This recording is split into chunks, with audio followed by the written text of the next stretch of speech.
কেন আল্লাহ যিজন মানুহে ভয় কৰে সেই মানুহ তেতিয়া খুদ খাব পাৰেনে? আল্লাহ এক আপোনালোকৰ গাঁৱত খুদ নাইনে? আছেনে? ইয়াত আছেনে? দেখাই দিয়কচোন। আনতাজি কয় আছে। ক'ত আছে আপোনালোকে? ৱাজত বহিছে না? ইয়াত থাকিলেও দেখাব নোৱাৰে। ইয়াত যদি আছে দোয়া কৰিব লাগে। আল্লাহ তেখেতক হিদায়াত নসিব কৰিব। তেখেতক আল্লাহ তুমি হিদায়াত নসিব কৰি দিয়া।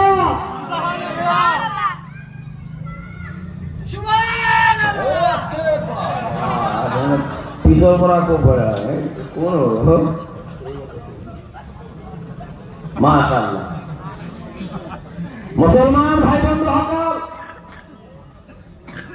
যিজন মানুহে ভোট খায় তেখেতে নিজেও জানে, আলিম উলামাৰ মুখতো শুনিছে ইমান ডাঙৰ ডাঙৰ পাপ। এতিয়া পাপৰ বিষয়ে আৰু মই নকওঁ, জানে, আপোনালোকেও জানে। ইয়াৰ পাছতো সেই মানুহটো ভোট খায়।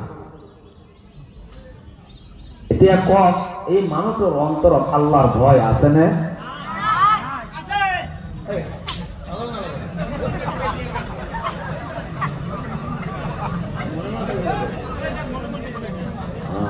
মাজে মাজে কোৰ পৰা ওলাই যায় নেকি? এনেই কথা কব নোৱাৰো। আৰু মুছলমান যিজন মানুহৰ ভিতৰত আল্লাহৰ ভয় আছে,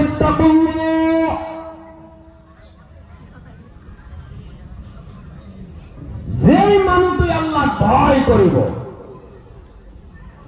আপোনালোকে কওক আল্লাহ ভয় কৰনে ৱালা যিজন মানুহৰ ভিতৰত আমাৰ আল্লাহৰ ভয় আছে, আপোনালোকৰ গাঁৱতে কওকচোন বেনামাজি থাকিব না নাই?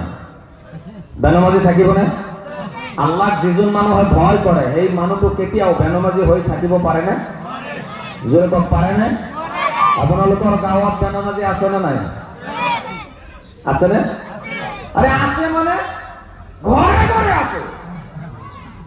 প্ৰত্যেক মানুহৰ ঘৰে ঘৰে বেনামাজি আছে।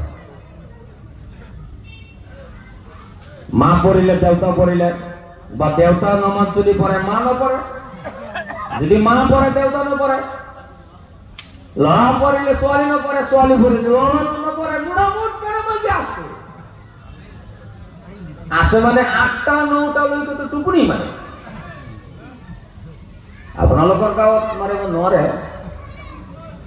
৮টা ৯টা লৈকে টোপনি মাৰে। আগতে আগতে এজন এজন মাৰিলে, আজিকালি দুটা বুজি পাইছে না? আকৌ দুইজনে ৮টা ৯টাই ফ্যামিলি সহ। মুছলমান যিদিনা শুনিব জুমাৰ নিচিনা মানুহ, জুমাত যিমান মানুহ হয়, এই এনেকুৱা মানুহ যেতিয়া ফজৰৰ ওয়াক্তত হৈ যাব, খোদাৰ কসম আপোনাক আৰু মোক কোনেও পৃথিৱীৰ জমিনত ক্ষতি কৰিব নোৱাৰে। আৰু কোনোবা হয়তো মা কৰে শুনিব নহয়, তিউৰি কক সুবহানাল্লাহ। এতিয়া আপোনালোকে বিচাৰ কৰক, জুমাৰ নিচিনা মানুহ ফজৰৰ ওয়াক্তত হয়নে? আৰ অকমান জোৰে কক না, কোনেও নুশুনে নহয়, হয়নে? মানুহবিলাক জুমাত আহিল, ফজৰত নাই, ক'ত গ'ল? ফজৰত মানুহবিলাকে ঢুকাইছিল নেকি? মৰি গৈছিল নে? কথা নকৰে, মৰি গৈছিল নে? এন্তেকাল হৈছিল নে? আছে ক'ত? ইমান লছ কিয় লাগে? এতিয়া আপুনি নিজে কওক, শান্তি যদি আল্লাহৰ ওচৰত আপুনি চায়, আপনি যদি আল্লাহৰ ওচৰত শান্তি চাই, ইজ্জত চা, সম্মান চা, তাহলে টোপনিৰ বেলা উঠিব লাগিব। আল্লাহৰ ভয় যদি আমাৰ আপনাৰ অন্তৰত সোমাই যাব, সেই মানুহ কেতিয়া বিশ্বাস থাকিব নোৱাৰে। সম্মানীয় ভাই বন্ধুসকল, যিমান মানুহ আছে আপোনাৰ লগত মোৰ কোনো দুশ্মনী নাই, আপোনাৰ লগত মোৰ কোনো লেনদেন নাই, আপোনালোকৰ লগত মোৰ কোনো ঝগড়া নাই, কিন্তু মই কোৰআন হাদিসেৰ ব্যাপাৰে কথা কওঁতে যদি আপনাৰ গাত লাগি যায়, মোৰ একো কৰিবলৈ নাই। মই কথা কোৱাৰ ভিতৰত যদি আপনাৰ গাত লাগি যায়, মোৰ একো নাই আপোনাক কৰিবলৈ, কিন্তু মই আপোনাৰ ভৰিত ধৰি কৈ যাম, আপোনাৰ ভৰিত ধৰি মই কৈ যাম, আল্লাহ ভয় কৰক, ইত্তাকুল্লাহ। প্ৰত্যেকটা মানুহৰ ভিতৰত আল্লাহ ভয় সোমাই দিয়ক। যেতিয়া আমি আল্লাহ ভয় কৰিম, আল্লাহ যদি আমি ভয় কৰিম, আল্লাহ উদউনি আস্তাজিব লাকুম, আমাক ভয় কৰিতে যেতিয়া তই মাতিবি, তই মাতোতে দেৰি, আমি আল্লাহ তোৰ মাত দিওতে দেৰি নকৰো। তই মাত দিতে দেরি, তোর দোয়া মই কবুল করতে দেরি 1 সেকেন্ড নকরো। সিউরি কব সুবহানাল্লাহ, সুবহানাল্লাহ।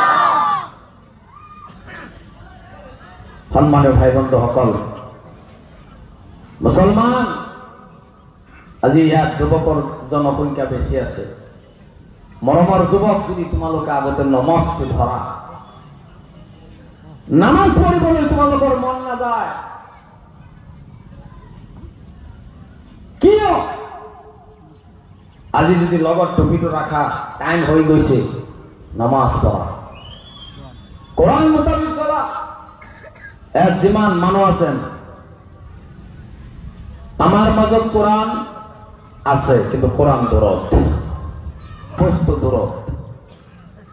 সেই কাৰণে ভাই বন্ধু সকল, মই আপোনালোকক বাৰ প্লিজ অনুৰোধ কৰিম, আপোনালোকে আহিছে যদি জলসাত বহক, লাম্পা সাৰ্ভিস নকওঁ, অকণমান আলোচনা কৰি মই আপোনালোকৰ ওচৰত দোৱা আৰু আল্লাহৰ ওচৰত আমি দোৱা মাগো। ওমা তাওফীকি ইল্লা বিল্লাহ আলাইহি তাওয়াক্কালতু ওয়া ইলাইহি উনীব। মই এইটো চেয়াৰত বহাৰ এটাই কাৰণ, মোৰ মাৰ দোৱা। মোৰ তেনেকুৱা ইলিম নাই, মোৰ মা দোৱা কৰে, মই এইটো বহি কথা পাতিব পাৰোঁ। সম্মানীয় ভাই বন্ধু সকল, হযৰত ওমৰ ফাৰুক ৰাদিয়াল্লাহু তাআলা আনহু এনেকুৱা এটা সাহাবা আছিল। মই এটা উদাহৰণ দিম।